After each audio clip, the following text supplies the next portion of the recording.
बहुत मुश्किल होता था। आप भी वकील हैं, आप अब राजनीति में आ चुकी हैं और मैं देख रही हूं जिस तरह से आप बोल रही हैं, कहीं ना कहीं सबको यही है दैट जीन्स तो वही हैं, अंश माँ का बेटी में है। ये आपका बड़प्पन है, लेकिन मैं हमेशा एक सच हमेशा उजागर करती हूँ। ईश्वर ने सुषमा स्वराज को बनाकर वो खांचा तोड़ दिया है। There can only be one Sushma Swaraj.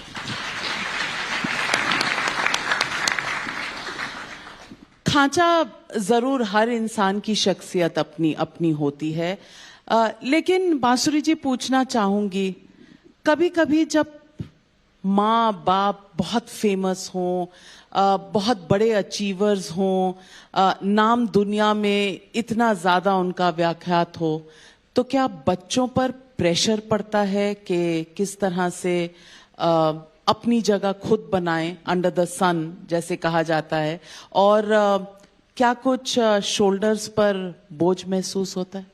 जी नहीं, मुझे लगता है इसके दो पहलू हैं। एक तो I think the credit goes to my school Vasant Valley. मैं वहां पर 2nd क्लास से थी, तो तब थी। तो आपके जो बचपन के सखा है ना, वो आपका दिमाग बहुत जमीन पर रखते हैं, आपके टीचर्स। और मुझे लगता है कि कहीं ना कहीं इसमें मेरे माता पिता को भी क्रेडिट जाता है। उन्होंने कभी भी ये महसूस ही नहीं होने दिया। और मुझे ये लगता है कि माँ हमेशा नेता का लिबास दहलीज पर छोड़ कर आती थी। घर के अंदर वो केवल एक बहुत अच्छी माँ थी, एक पुत्रवधू थी, एक नारी थी। और मैं हमेशा कहती हूँ, I am daughter of Sushma Swaraj the mother, not Sushma Swaraj the leader. बिल्कुल आपने जो कहा सही है। हर औरत जब फील्ड में होती है तो एक अलग रूप में होती है, घर में होती है तो अलग रूप में होती है।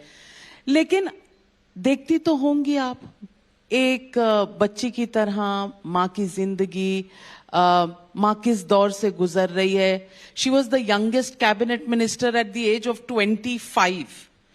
I wasn't born that time. You weren't born that time. I wasn't born that time. आपकी माँ 25 साल की उम्र में कैबिनेट मिनिस्टर बन चुकी थी, तो लोग पूछेंगे कि बांसुरी स्वराज ने कुछ देर नहीं करती? जी, मुझे लगता है कि ईश्वर ने और नियति ने हर किसी के लिए एक अलग सफर तय कर रखा है। और वैसे भी मैं हमेशा कहती हूँ कि मेरी माताजी ने अपना बहुत ज्यादा समय और अपने आप को मुझ में निवेश करा है। I am the distillation of her values. मैं सुषमा स्वराज के संस्कारों का सार जरूर हूं, लेकिन वो हमेशा चाहती थी that I should become the best version of बांसुरी स्वराज। मेरा बचपन बहुत खुशहाल था, मेरा बचपन बहुत सहज था, मेरा बचपन बहुत सरल था। शायद यही मेरे व्यक्तित्व में आज भी परिलक्षित होता है। और जैसे मैंने कहा, मेरे साथ वो केवल एक माँ थी। ये जग जाहिर बात हो गई है अब कि माँ की अपॉइंटमेंट डायरी में शुक्रवार की शाम मेरे नाम थी, चाहे कुछ भी हो जाए। शुक्रवार शाम की जो थी वो मेरे नाम थी, और उसमें पापा भी अलाउड नहीं थे। हाँ, हमारे जो जर्मन शेपर्ड थे रक्षक, वो जरूर गेट क्रैश करते थे, लेकिन वो शुक्रवार की शाम थी जो केवल हम दो सखियों की शाम थी, जहां हम हर अच्छा बुरा रहस्य जग जाहिर बात सारी वो माता और बेटी की गप्पे होती थी। बहुत बढ़िया आपने कहा। और रक्षक मुझे भी याद है, डरती थी मैं बहुत उससे। But he was majestic. He was, if you are into German Shepherds. Oh, yes, he was majestic.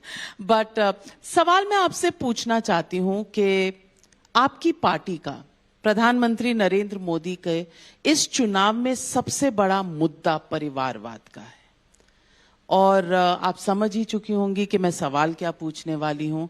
परिवारवाद का आप ऑपोजिशन लेकर उतरे हैं मैदान में, और सुषमा स्वराज की बेटी नई दिल्ली की कॉन्स्टिट्यूएंसी से फर्स्ट टाइम एमपी बन रही हैं कैंडिडेट, और किसकी जगह बन रही हैं? मीनाक्षी लेखी की जगह, जो एक मंत्री हैं। तो ये परिवारवाद नहीं हुआ क्या? जी नहीं, जी नहीं। इसका जवाब हमारे आदरणीय प्रधानमंत्री संसद में दे चुके हैं, लेकिन आपके माध्यम से जनता के समक्ष मैं दोबारा रखना चाहूंगी। और मुझे खुशी है कि आपने ये सवाल मुझसे पूछा।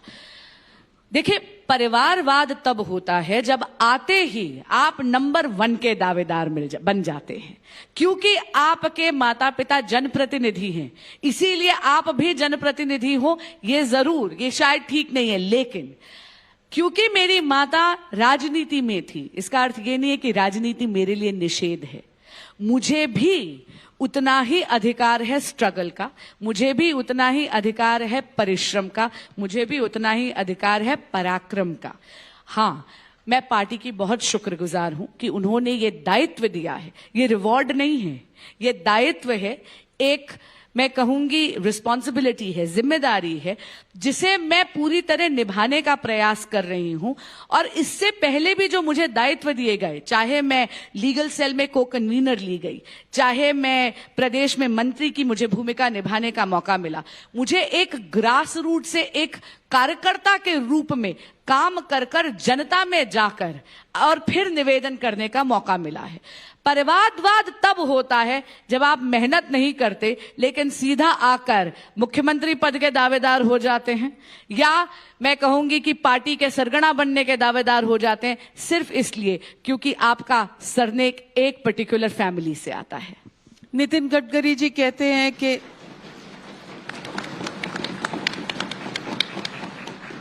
नितिन गडकरी जी कहते हैं कि उनका बेटा कभी भी पॉलिटिक्स में नहीं आ सकता जब तक कि वो पोस्टर पहले ना लगाए। वो कहते हैं कि मेरा जो भी है पर्सनल वेल्थ वो मेरे बच्चों का है, लेकिन मेरी राजनीतिक धरोहर जो है वो मेरे कार्यकर्ताओं की है। तो वो क्या गलत कह रहे हैं? नहीं, बिल्कुल सही कह रहे हैं।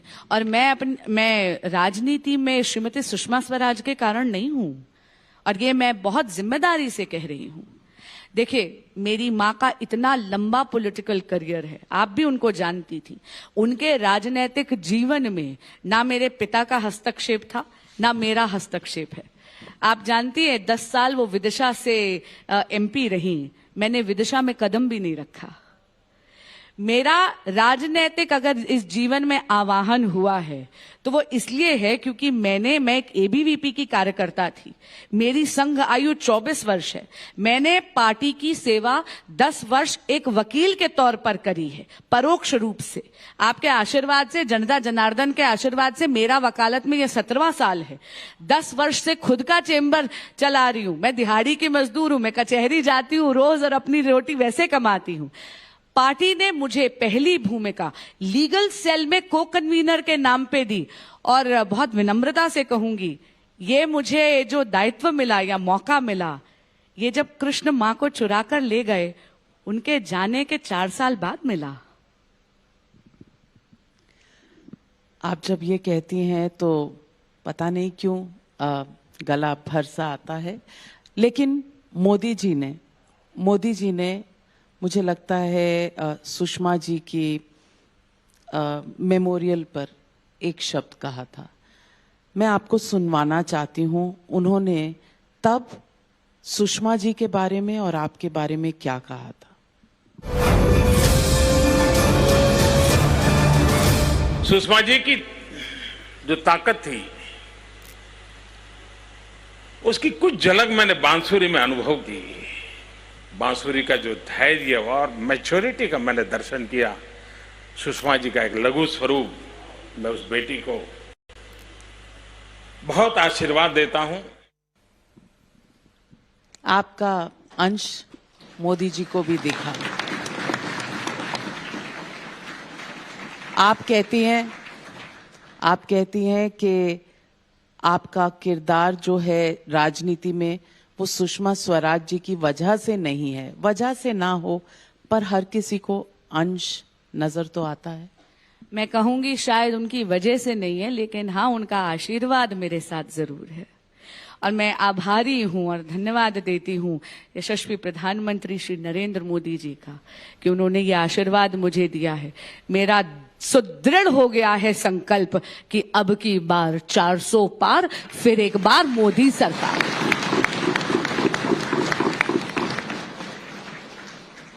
2019 में जब सुषमा जी चली गईं, हमारे बीच नहीं रहीं, क्या ये तभी तय हो गया था कि आप राजनीति में आएंगी? कभी कोई चर्चा हुई किसी से? बिल्कुल भी नहीं, बिल्कुल भी नहीं। मेरा राजनीति से वास्ता नहीं था दूर दूर तक। मैंने आपको कहा ना, मुझे पहला टेलीफोन कॉल जो आया वो माँ के चले जाने के 4 साल बाद आया।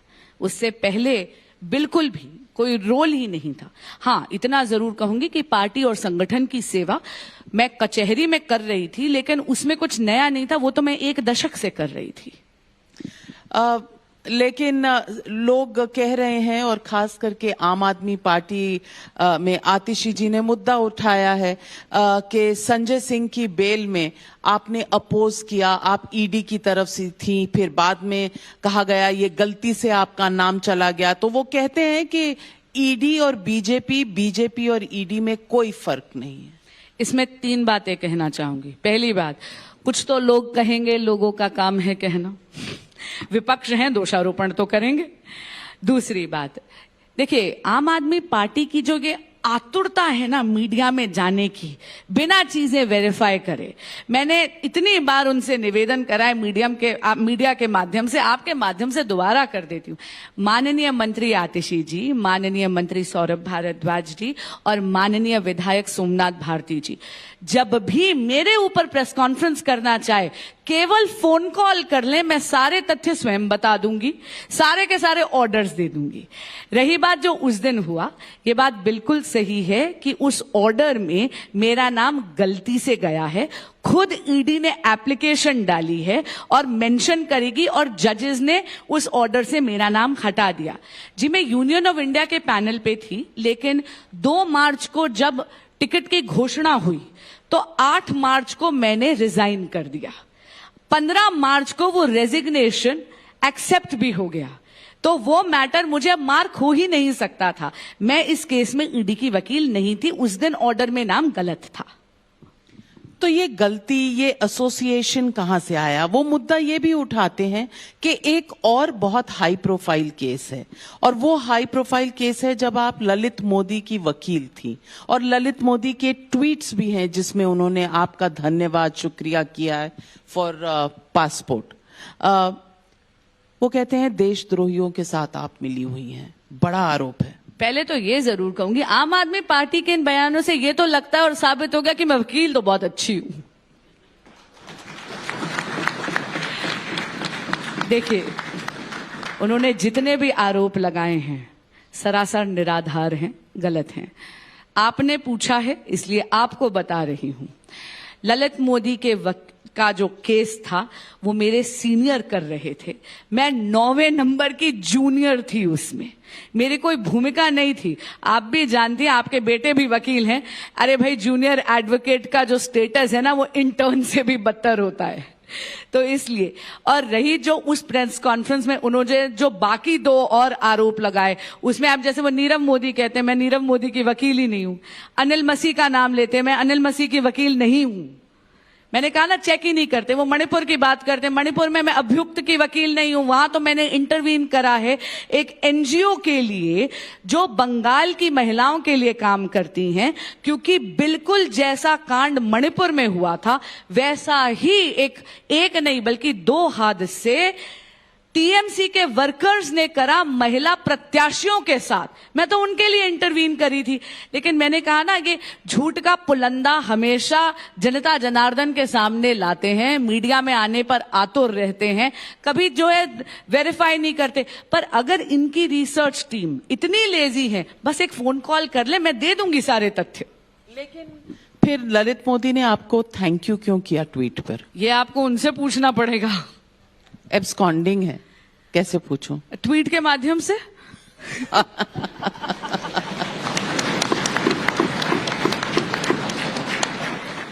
लेकिन केजरीवाल जब जेल में हो, जब मनीष सिसोदिया जेल में हो, संजय सिंह जेल में थे, अब बेल पर बाहर आ गए हैं, सत्येंद्र जैन जेल में हो, और तमाम केस सिर्फ विपक्षी नेताओं के खिलाफ हों, और 25 में से 23 ऐसे लोग जो बीजेपी में शामिल हो जाते हैं, या तो उनके केस बंद हो जाते हैं या कोल्ड स्टोरेज, डीप फ्रीज में चले जाते हैं।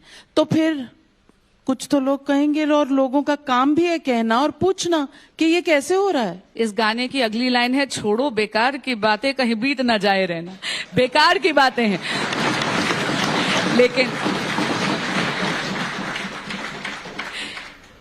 इसमें दो पहलू है। सबसे पहला, देखिए, ये निराधार आरोप है। मैटर ऑफ रिकॉर्ड है कि अगर कोई भी एनडीए में शामिल हुआ या भाजपा में शामिल हुआ, केसेस उनके खिलाफ जारी हैं। किसी ने भी इन्वेस्टिगेशन में अवरोध ना लगाया है, ना विराम लगाया है। दूसरी बात, आपने संजय सिंह जी की बात करी, आपने मनीष सिसोदिया जी की बात करी, आपने केजरीवाल जी की बात करी और आपने सत्येंद्र जैन जी की बात करी। इन सब में, और मैं इसमें एक नाम हेमंत सोरेन जी का भी जोड़ देती हूं। हेमंत सोरेन जी ने 10 समन्स का निरादर करा था। आप भी जानते हैं कि पीएमएलए लॉ में यह अनिवार्य है कि अगर आपको बुलाया जाता है जांच में तो आपको जुड़ना अनिवार्य है। Section 50 subsection 3 of the PMLA act. माननीय मुख्यमंत्री अरविंद केजरीवाल जी ने 9 समन्स का निरादर करा है, और जब जब आप समन का निरादर करते हैं तो आप एक नया ऑफेंस क्रिएट कर देते हैं under section 174 of the IPC. दोनों नेताओं ने, बहुत विनम्रता से कहूंगी, विवश कर दिया ईडी को कि वो उनको कस्टोडियल इंटेरोगेशन के लिए लेके जाएं। अब हम बात करते हैं सत्येंद्र जैन जी की और हम बात करते हैं मनीष सिसोदिया जी की। मनीष सिसोदिया जी की जब बेल रिजेक्ट हुई है 7 बार, चाहे ट्रायल कोर्ट हो, चाहे हाई कोर्ट हो, चाहे सुप्रीम कोर्ट हो, तो इसमें कोर्ट का यह मानना है कि प्राइमा फेसी एविडेंस एस्टैब्लिश कर दिया गया है घोटाले में इन्वॉल्व्ड होने का, और इसीलिए जांच एजेंसियों ने जो तथ्य रखे उनको देख के कचहरी ने उनको बेल नहीं दी है। इसमें भाजपा की कोई भूमिका ही नहीं है।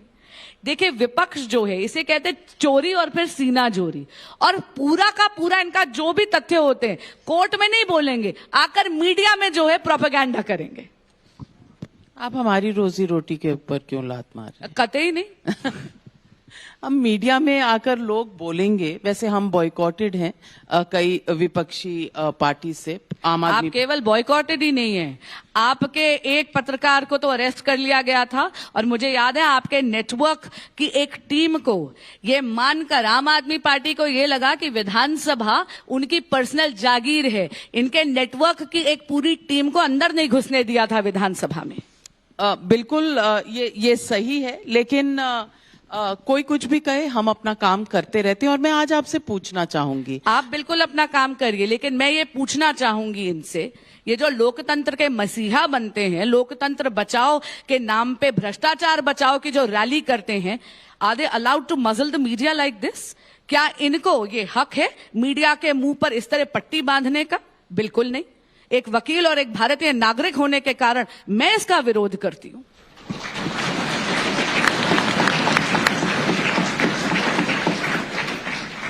क्या कहूं, आपकी दलीलों पे, आपकी बातों पे मुझे बार बार सुषमा जी याद आती हैं, और बहुत बहुत बार मैंने उन्हें भी इंटरव्यू किया है, उनके मिनिस्ट्रीज कवर की हैं। लेकिन पूछूंगी आपसे ये कि आपके बनाम यहाँ आम आदमी पार्टी के भी एक वकील खड़े हैं, सोमनाथ भारती।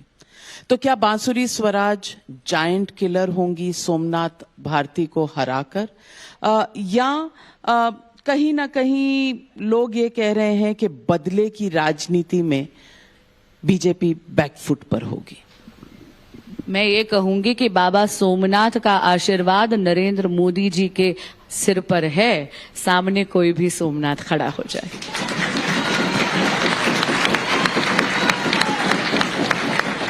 सोमनाथ भारती जी ने आपके बारे में क्या कहा है, चलिए मैं आपको वो भी सुना देती हूं, क्योंकि आरोप प्रत्यारोप की राजनीति आजकल बहुत फैशन में है।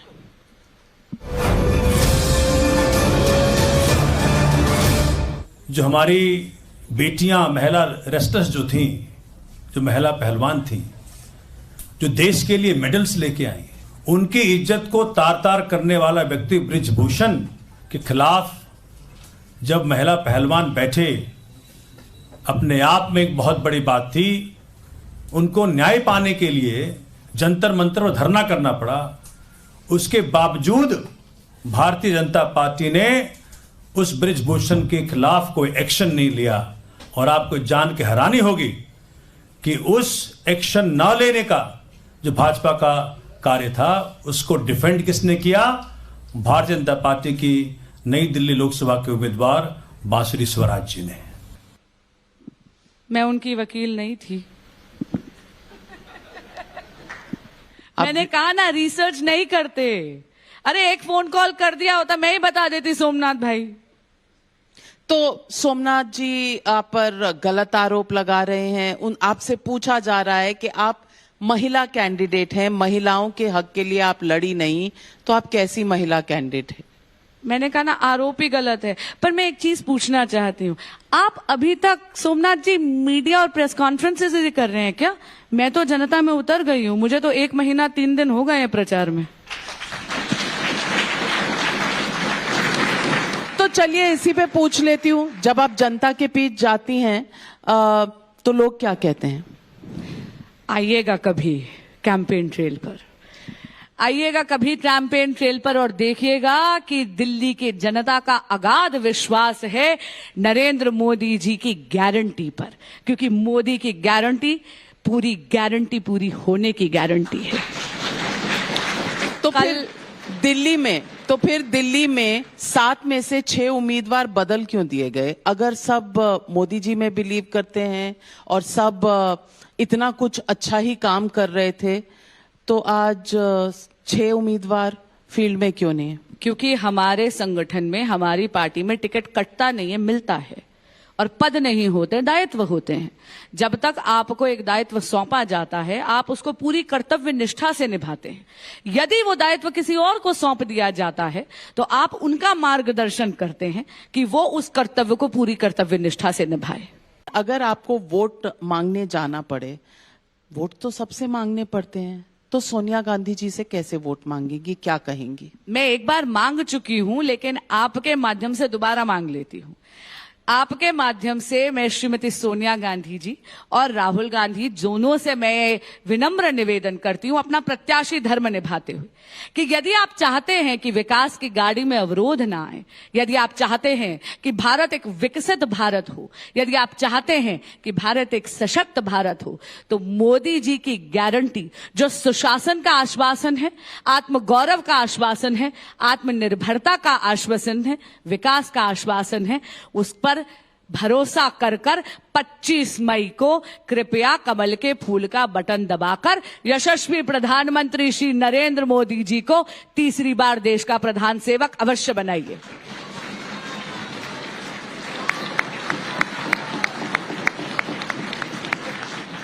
राहुल जी तो कहते हैं कि अब आपकी उल्टी गिनती शुरू हो गई है, बीजेपी की सरकार जानी तय है। कितनी दुर्भाग्यपूर्ण बात है ना कि राहुल जी अपनी ही यहाँ पे अपना वोट कांग्रेस पार्टी को ना देके इस बार आम आदमी पार्टी को देने वाले हैं।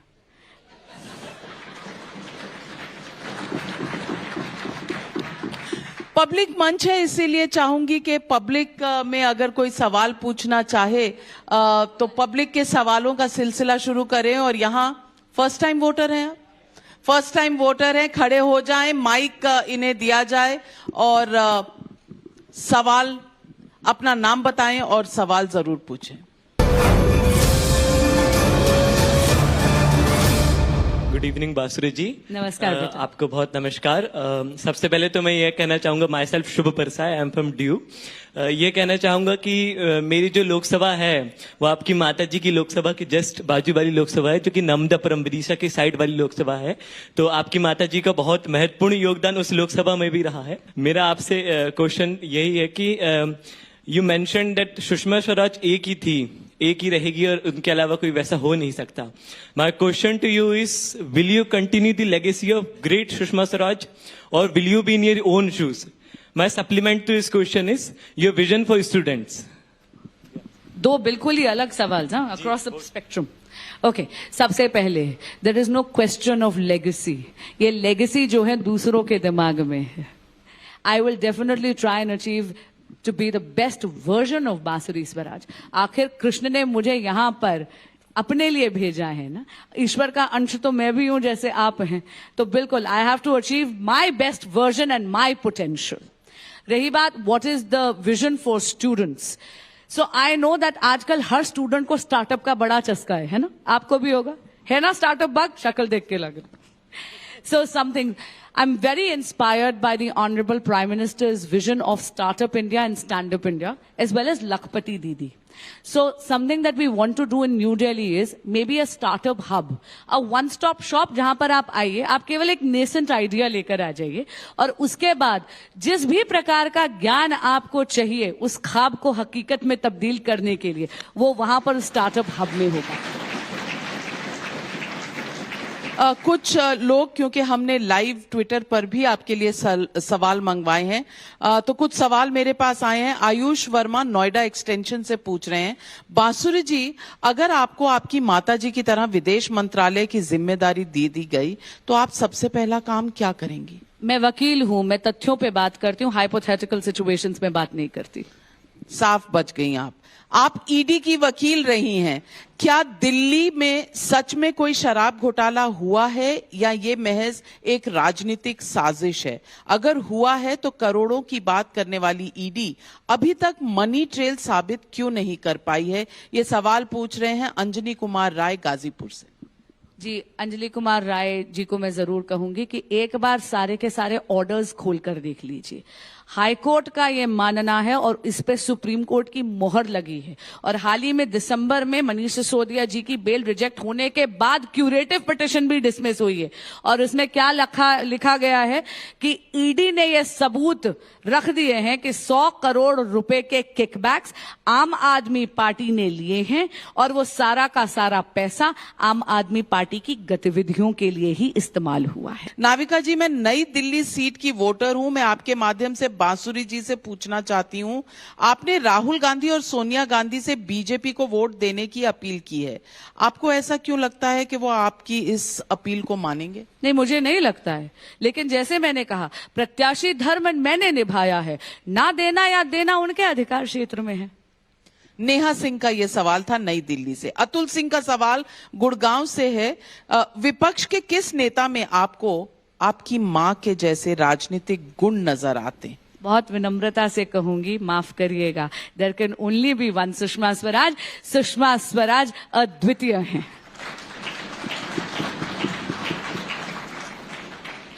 नव्या शर्मा का मथुरा से सवाल है और पूछ रही हैं, बांसुरी जी से पूछें कि कांग्रेस अध्यक्ष का कहना है कि कांग्रेस पार्टी के पास खर्च करने के लिए पैसे भी नहीं हैं।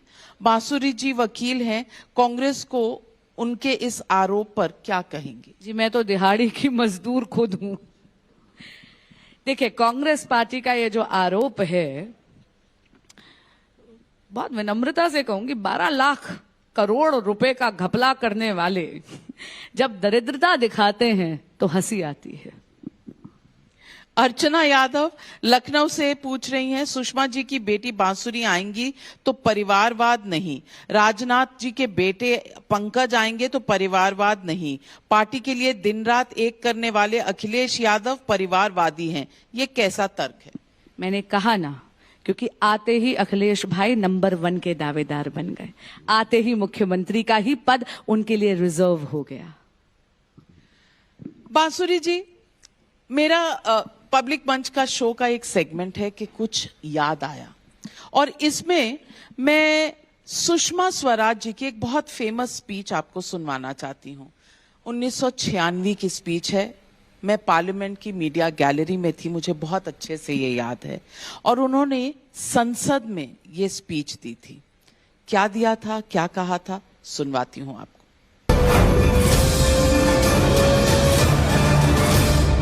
जी, हम सांप्रदायिक हैं। हाँ, हम सांप्रदायिक हैं, क्योंकि हम वंदे मातरम गाने की वकालत करते हैं। हम सांप्रदायिक हैं, क्योंकि हम राष्ट्रीय ध्वज के सम्मान के लिए लड़ते हैं। हम सांप्रदायिक हैं, क्योंकि हम धारा 370 को समाप्त करने की मांग करते हैं।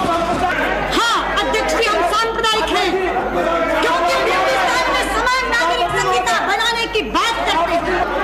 सच्चाई तो यह है अध्यक्ष जी कि चूंकि हम अपने हिंदू होने पर शर्म महसूस नहीं करते, इसलिए हम कम्युनल हैं, इसलिए हम सांप्रदायिक हैं।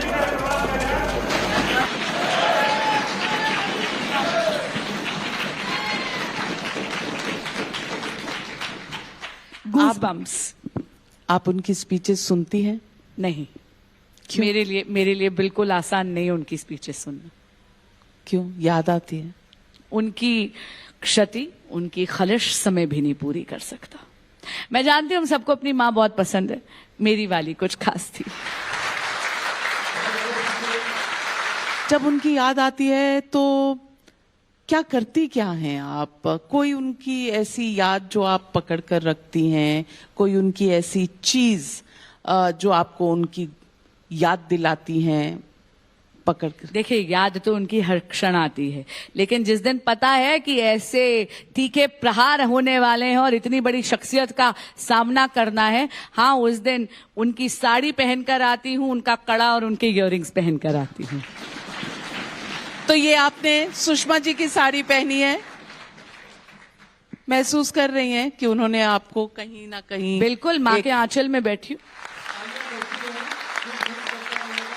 चलिए, लेकिन पूछना चाहती हूँ, वक्त का पहिया और 2013 मुझे याद है, thick of politics, thick of speculations, और एक समय था जब ये कहा जाता था कि आरएसएस पार्टी के सभी नेता नरेंद्र मोदी को प्रधानमंत्री का उम्मीदवार बनाना चाहते हैं, तो दूसरी तरफ इस तरह की खबरें आती थी कि सुषमा स्वराज का पूरा साथ नहीं है इस बात पर। और बहुत सी ऐसी रिपोर्ट्स भी आई कि आरएसएस ने एक प्रतिनिधि भेजा सुषमा जी से बात करने के लिए, तो सुषमा जी ने कहा, अगर गुजरात के मुख्यमंत्री को आपने घोषित किया तो मैं लीडर ऑफ ऑपोजिशन का काम सही ढंग से लोकसभा में निभा नहीं पाऊंगी, लोग टारगेट करेंगे। ये रिपोर्ट्स, न्यूज रिपोर्ट्स ऐसी कई हैं। उस दौर में क्या रहा होगा उनका ऑपोजिशन मोदी की? मुझे लगता है ये निराधार है, क्योंकि आप देखिए, उन्होंने यशस्वी प्रधानमंत्री श्री नरेंद्र मोदी जी के नेतृत्व में बहुत ही सफलता से विदेश मंत्री का कार्यकाल पूरे 5 साल निभाया। और इतना मैं आपको सार्वजनिक मंच से कहूंगी, ये दूसरी बार कह रही हूं, मैंने मां के मेमोरियल पे भी कहा था कि जिस तरह एक परिवार के बड़े की तरह मां की बीमारी में नरेंद्र मोदी जी का हम लोगों को साथ मिला, और मां के चले जाने के बाद जिस तरह पार्टी, संगठन और प्रधानमंत्री जी ने मेरे पिता और मेरा वो संबल बने, मैं आजीवन उनकी ऋणी हूं। मुझे लगता है ये सारी की सारी बातें जो हैं केवल रिपोर्ट्स और रूमर्स हैं। 2019 में रिपीट नहीं हुई थी कैबिनेट में? बिल्कुल भी नहीं। Everybody is allowed to hang their boots and she did that with aplomb. Not only that, I think God had bestowed so much glory. Krishna ने इतना कर्म उनके हाथ से करवाया था कि जब वक्त आया तो ठीक है, हर किसी को you should allow people to hang their boots. Absolutely. सवाल कुछ और ऑडियंस से आ रहे हैं और कुछ हाथ खड़े हुए हैं, 4-5 हाथ मैं देख रही हूं।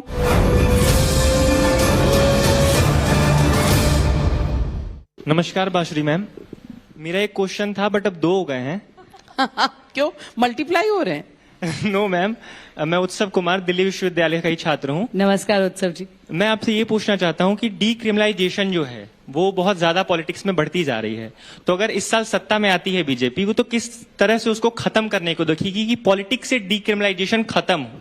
और एक और प्रश्न है मैम, मैं पूछ देता हूँ। एक प्रश्न का जवाब, क्रिमिनल एलिमेंट्स इन पॉलिटिक्स, इसको कैसे खत्म किया जाएगा? क्योंकि मुझे कोई पार्टियों के बीच में कंसेंसस होता हुआ नजर नहीं आ रहा।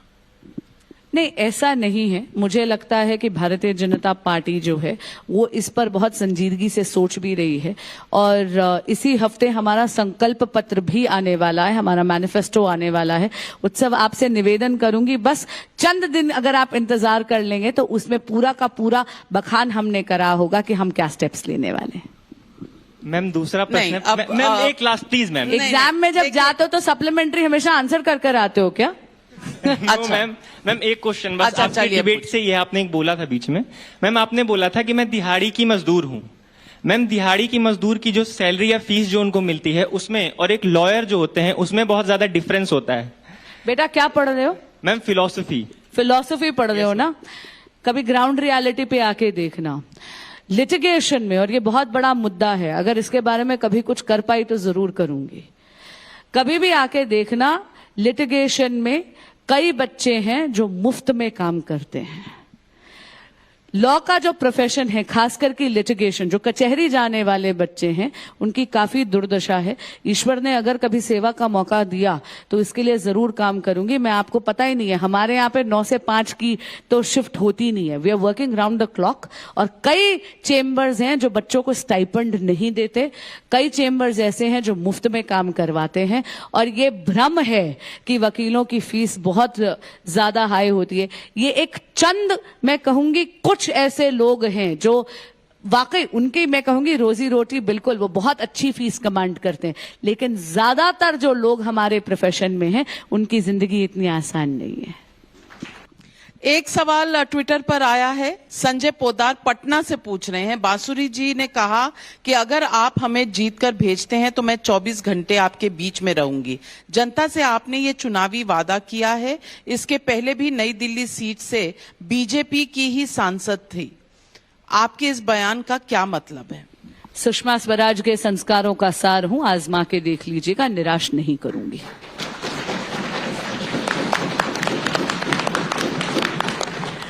एक सेगमेंट है मेरा रैपिड फायर का,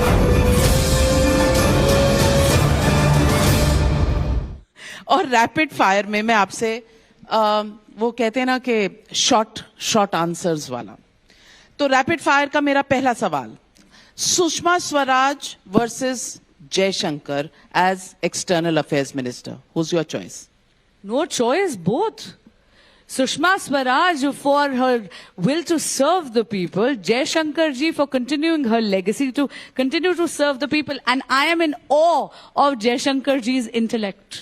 मुझे लगता है वो व्यक्ति विद्वान हैं, और मैं आपको बता दूं, अपना चुनावी संग्राम शुरू करने से पहले जाकर उनका आशीर्वाद लेकर आई हूं। रैपिड फायर में और सिंगल चॉइस क्वेश्चन में सिंगल चॉइस लेना होता है, नहीं तो फेल हो जाते हैं। पर चॉइस ही गलत है। नहीं, सवाल कभी गलत नहीं होता। ठीक है, तो 2014 के कार्यकाल में सुषमा स्वराज, 2019 के कार्यकाल में जयशंकर जी। अगर अरविंद केजरीवाल जी को एडवाइस करना हो तो एक एडवाइस क्या देंगी? वकील बदलिए।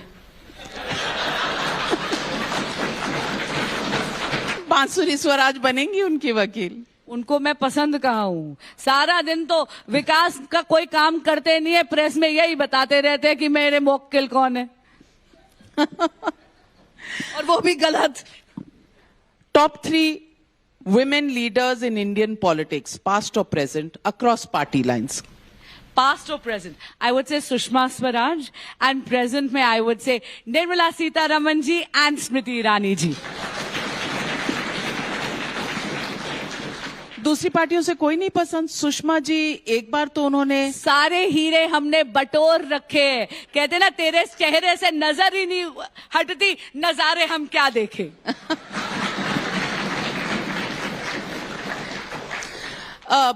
बीजेपी के सामने सबसे ज्यादा आपको चैलेंज देने वाली कौन सी विपक्षी पार्टी है?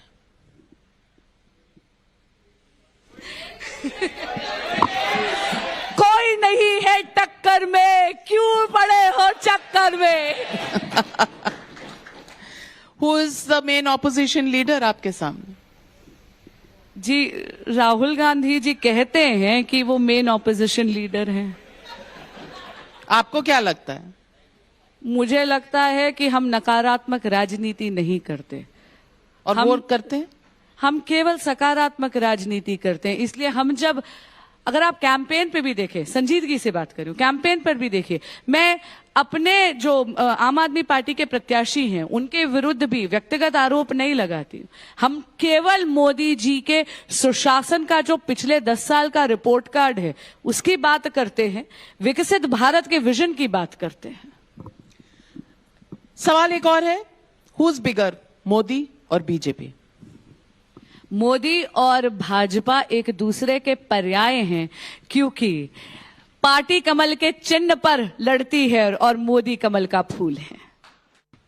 क्लियर, क्लीन बोल्ड कर देती हैं आप।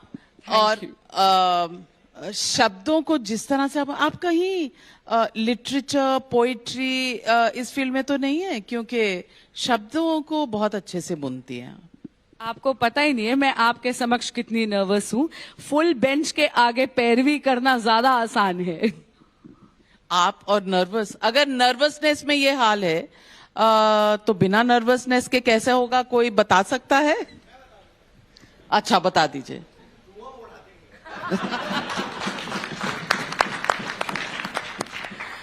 मैं आपसे सवाल पूछना चाहती हूँ कि आपका नाम बांसुरी क्यों रखा गया? कृष्ण की सबसे प्रिय वस्तु पे मेरी माँ ने रखा है। कहती थी या तो अधरों पे रखते थे या फिर पीताम्बर में खोस लेते थे।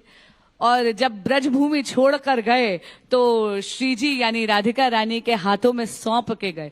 तो Bansuri was always well taken care of by God.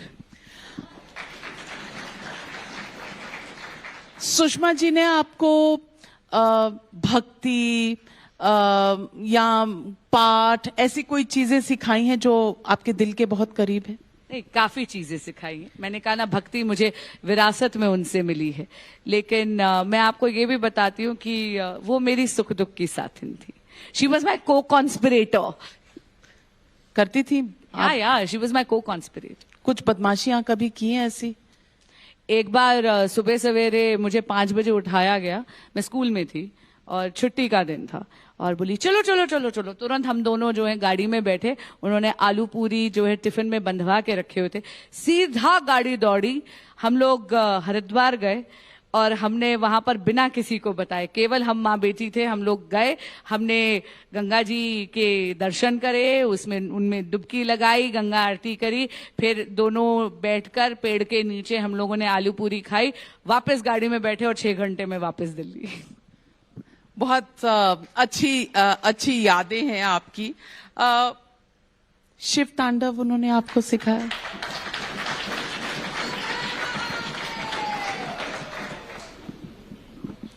Shiv तांडव स्तोत्र के उन्होंने पहले 16 पद मुझे कंठस्थ कराए थे जब मैं सिर्फ 5 बरस की थी। पर बस मैं शूज उतार रही हूं।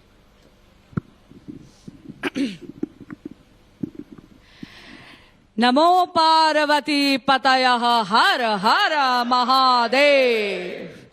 जटाटवी गलज्जलः प्रवाह पावितस्थले गले अवलंब्य लंबितां भुजंग तुंग मालिकां डमट डमट डमट डमट निनादवट डमर्वयं चकार चंड तांडवं तनोतु नः शिवे शिवम्।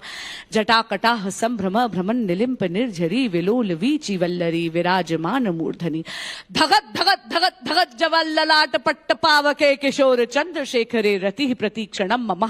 धरा धरेन्द्र नंदिनी विलास बंधु बंधुरा स्फूर्तिगंत संतति प्रमोद मान मानसे कृपा कटाक्ष धोरणी निरुद्ध धुरधरापदी। क्वची दिगंबरे मनो विनोद में तु वस्तुनि। क्वची दिगंबरे मनो विनोद में तु वस्तुनि। क्वची दिगंबरे मनो विनोद में तु वस्तुनि। नमो पार्वती पतयः हर हर Mahadev. Be blessed, Bansuri Swaraj. Thank you What so else can I say to you? Thank you very much. ना सिर्फ आपने हर सवाल का जवाब दिया, पर हम जैसे लोगों को भी बस कुछ यादों में उतार दिया। I'm very grateful. Ladies and gentlemen, presenting to you Bansuri Swaraj. All the very best to her, and thank you for joining me on Public Manch.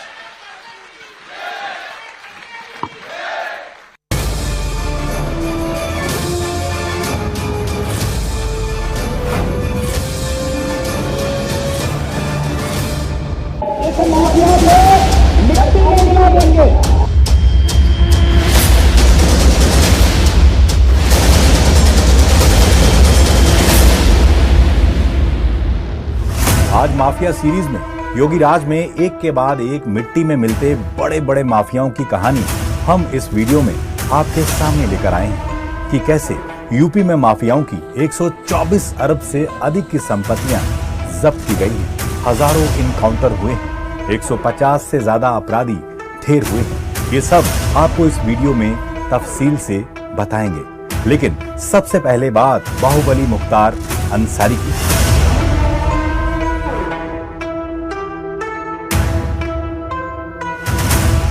जराइम की दुनिया में एक कद्दावर नाम था मुख्तार अंसारी का। 6 फुट 2 इंच की हाइट वाले मुख्तार का कद जुर्म की दुनिया में कहीं ऊंचा था। मुख्तार की पहचान 5 बार के विधायक के तौर पर नहीं बल्कि पूर्वांचल के सबसे बड़े बाहुबली माफिया के तौर पर होती रही। लेकिन अब कुख्यात माफिया और 5 बार मऊ से विधायक मुख्तार अंसारी की कार्डियक अरेस्ट से मौत के साथ ही यूपी में माफिया राज का एक बड़ा चैप्टर क्लोज हो चुका है। मुख्तार अंसारी की मौत भले ही दिल की धड़कन थमने से हुई हो, लेकिन माफिया मुख्तार का खात्मा कुछ वक्त पहले ही हो चुका था। यूपी और माफिया राज ये दोनों एक ही सांस में बोले जाने वाले अल्फाज थे। आज से नहीं, पिछले 4 दशक से 80 के दशक के आखिरी सालों में पूर्वांचल के माफियाओं के दबदबे की शुरुआत होती है। रेलवे टेंडर, रंगदारी, फिरौती से लेकर कॉन्ट्रैक्ट किलिंग का धंधा जोर पकड़ने लगा। इस दौर में नेताओं को माफियाओं का इस्तेमाल चुनाव जीतने के लिए शुरू करना पड़ा। बूथ कैप्चरिंग हो या लोगों को धमकाकर वोट गिरवाना, माफिया नेताओं के खूब काम आ रहे थे। यूपी से माफियाओं की राजनीति में एंट्री का चलन भी शुरू हुआ। मुख्तार अंसारी ने कॉलेज के दौर से ही माफिया बनने की ट्रेनिंग शुरू कर दी थी। मुख्तार ने गाजीपुर इंटर कॉलेज में पढ़ने के दौरान ही साधु सिंह का गिरोह ज्वाइन कर लिया। ये पूर्वांचल में माफिया राज के दिन थे, लेकिन मुख्तार किसी का गुर्गा बनने नहीं आया था। इस दौरान मुख्तार की अदावत दूसरे गैंग से ताल्लुक रखने वाले ब्रजेश सिंह से हो गई थी। कॉलेज के दिनों से शुरू हुई ये दुश्मनी पूर्वांचल के खूंखार गैंग वॉर में तब्दील हो गई। जल्द ही मुख्तार और ब्रजेश सिंह अपने गैंग बना चुके थे। मुख्तार ने सरकारी ठेकों को दबंगई से हथियाना शुरू कर दिया।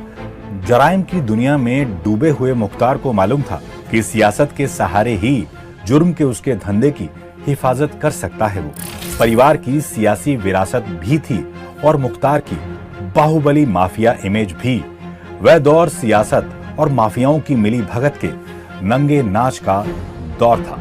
साधु सिंह के गैंग से माफिया करियर की शुरुआत करने वाले मुख्तार ने पूर्वांचल के सबसे बड़े माफिया डॉन के तौर पर अपनी पहचान बनाई थी।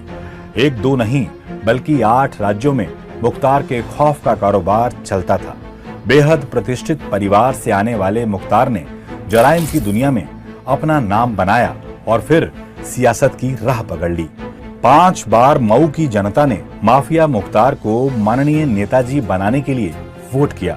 1996 में मऊ से मुख्तार अंसारी ने बसपा की टिकट पर चुनाव लड़ा और जीता भी। इसके बाद लगातार 5 बार मुख्तार अंसारी वहां से चुनाव लड़ता और जीतता रहा। मुख्तार ने पार्टियां बदली लेकिन चुनाव के नतीजे नहीं बदले। मुख्तार अंसारी का गुजारा विधायक निधि के फंड से तो होना नहीं था। उसके लिए तो गुंडा टैक्स, रंगदारी टैक्स, ठेका टैक्स जैसी कई जरिए थे। जराइम की दुनिया में मुख्तार एक बड़ा नाम बन चुका था। कृष्णानंद राय हत्याकांड, मऊ दंगे समेत दर्जनों मुकदमों में लिप्त मुख्तार को जेल में बंद किया गया, लेकिन इससे मुख्तार और उसके गैंग को रत्ती भर भी फर्क नहीं पड़ा। जेल से माफियागिरी चलाने का जो मॉडल मुख्तार ने तैयार किया, उसकी काट आज तक किसी के पास नहीं थी। जिस जेल में मुख्तार बंद होता था, वहां उसका क्राइम हेडक्वार्टर बन जाता था। उल्टा जेल में गैंग चलाना माफियाओं को ज्यादा मुनासिब नजर आने लगा। मुख्तार 2005 से ही जेल में बंद था, लेकिन मुख्तार का गैंग एक्टिव था। जेल से ही माफिया मुख्तार पर 8 मर्डर के केस दर्ज हुए। माफिया जेल में दरबार सजाता, बैडमिंटन खेलता और अपने गुर्गों के जरिए वसूली और खौफ का धंधा चलाता रहा। लेकिन 2017 में यूपी में कुछ अप्रत्याशित हुआ। बीजेपी ने प्रचंड बहुमत हासिल किया और मुख्यमंत्री बनाया गया। गोरक्षपीठ के पीठाधीश्वर और गोरखपुर के सांसद योगी आदित्यनाथ को ये फैसला कईयों के लिए चौंकाने वाला था। लेकिन पूर्वांचल से आने वाले योगी आदित्यनाथ ने माफिया राज ना सिर्फ देखा था, बल्कि मुख्तार हो या अतीक, दोनों से योगी का सामना भी हुआ। यूपी के सर्वे सर्वा बनने के बाद योगी आदित्यनाथ ने माफिया राज का फन कुचलने की कसम यूपी की विधानसभा में खाई थी। योगी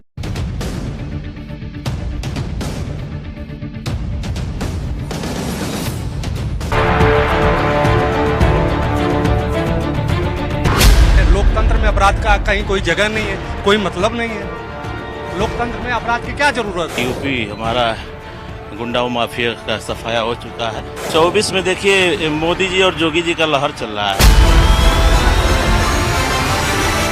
जी क्या नाम है आपका? इंद्रजीत यादव नाम है हमारा। इंद्रजीत यादव। यादव जी लोग बहुत मिल रहे हैं यहाँ पर। यादव जी लोग ज्यादा हैं क्या? सर अब तो कलेक्टेड परिसर है, यहाँ पर हम लोग काम करने वाले हैं। कास्ट फीलिंग कहाँ होती है? हम तो रिजल्ट हम लोग ये बड़ी अच्छी बात हो गई कि अब धीरे धीरे लोगों में ये आने लग गया कि भाई कास्ट पे बात मत कीजिए। नहीं हाँ नहीं लोकतांत्रिक सरकार है। हम लोग मत का प्रयोग करते हैं और जाति का और इस पर नहीं। पारंपरिक तौर पर तो आप लोग समाजवादी या बीएसपी के साथ नहीं, समाजवादी और कांग्रेस नहीं, हम लोग तो बीजेपी को देते थे। कैसे?